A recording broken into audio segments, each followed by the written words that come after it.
자, 여러분 세계에서 전기차를 가장 많이 판매하는 브랜드는 어디일까요? PD님 어디일 것 같아요? 테슬라? 네, 그쵸? 이건 좀 너무 쉽죠? 작년 모델3가 전 세계 시장에서 압도적으로 많이 팔렸으니까요. 그러면 모델3 다음으로 많이 팔린 차는 뭘까요? 이것도 한번 맞춰보시죠. 코나? 네, 코나도 좀 많이 팔렸는데 2위까지는 아니고요. 오늘 소개할 차가 바로 작년 전기차 시장 판매량 2위를 기록했는데 이게 정말 상상도 못한 차라서 놀랍습니다. 어떤 차인지 바로 알아보시죠.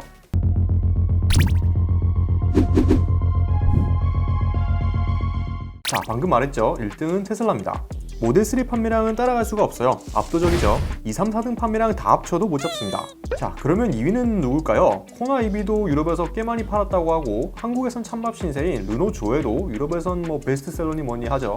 그런데 2위는 상상도 못한 중국에서 만든 전기차 홍강민이라고 합니다. 이거 이름이 또 미니다 보니까 중국이 또 미니쿠퍼 짝퉁차 만든 거 아니야? 이러실 수도 있는데 그런 건 아니고요. 생김새는 약간 기아 레이를 축소해 놓은 것 같은데 바로 이 차가 세계에서 가장 많이 팔린 전기차 2위에 이름을 올렸다고 합니다. 아니 이게 무슨 일일까요? 네, 더 놀라운 사실이 있는데요. 중국에서 테슬라가 굉장히 잘 팔리잖아요. 최근엔 불매운동도 벌어지고 그랬는데 그럼에도 불구하고 전혀 걱정하지 않아도 될 정도로 잘 팔리는 중입니다. 근데 이 2위였던 홍강미니가 중국 내에선 테슬라 판매량까지 제쳐버렸다고 하는데요. 아니 도대체 이 차가 뭐길래 그렇게 열풍이 분 걸까요?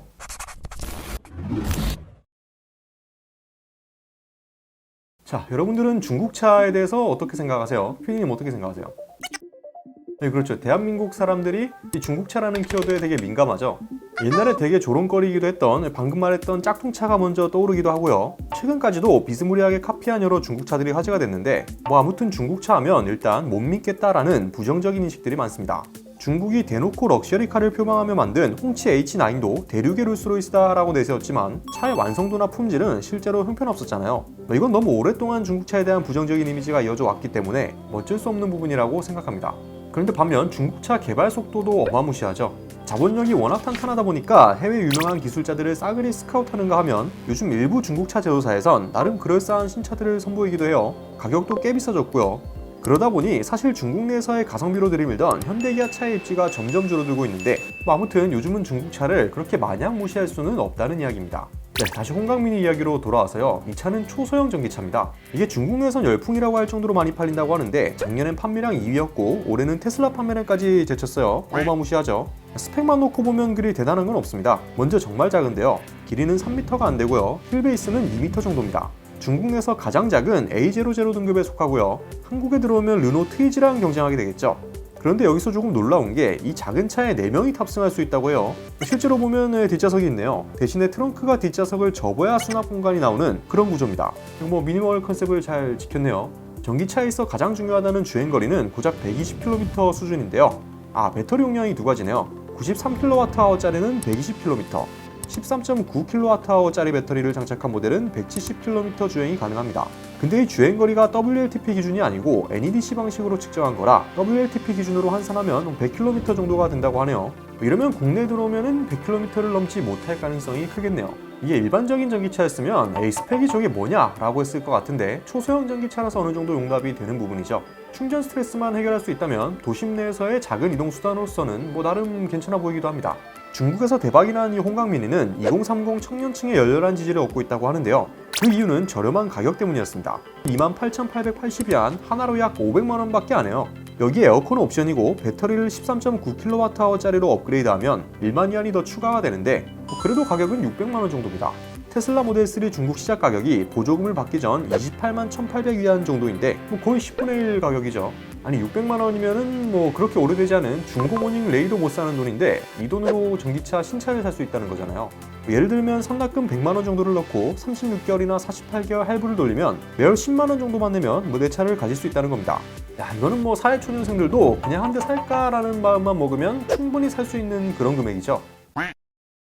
실제로 중국에서 대박이 난 이유 중 하나도 바로 이 엄청나게 저렴한 가격이 가장 큰 역할을 했다고 합니다. 철저하게 저렴한 자동차로 만들어낸 콘셉트이 시장에서 제대로 먹혀든 거죠. 여기에 중국 전기차 보조금 정책도 한몫했습니다.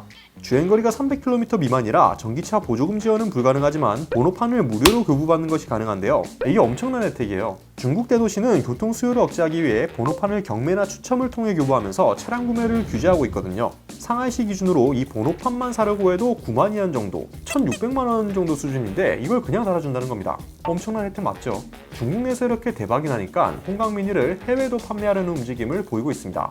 주로 개발도상국을 대상으로 판매하려 하고 있는데 이게 만약 한국 시장에 출시된다면 어떤 일이 펼쳐질까요? 자, 일단 네티즌 반응부터 먼저 봐야겠죠. 이게 옛날 같았으면 아니 중국차를 뭘 믿고 사냐 뭐 이런 의견들로 도배가 됐을 건데 지금은 또 두 갈래로 갈리더라고요.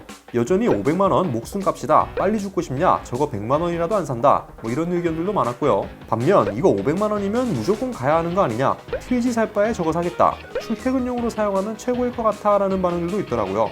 일부 네티즌들은 와 저거 한국에 팔아서 전기차 보조금 받으면 차 사고 오히려 돈 돌려받는 거 아니냐 뭐 이렇게 말씀하시는 분들도 있었습니다.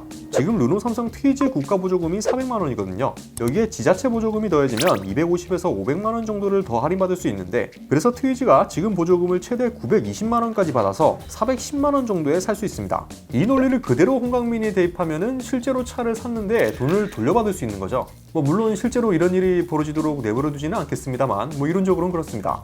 결국 이 시장에서 가성비라는 타이틀이 제대로 먹혀든 거죠. 전기차 시장은 크게 세 부류로 나뉘는 듯합니다. 첫 번째는 홍강미니 같은 초소형 전기차들이고요. 그리고 대중적인 일반 전기차, 그리고 엄청난 주행거리와 고급스러움을 자랑하는 프리미엄 전기차 이렇게요.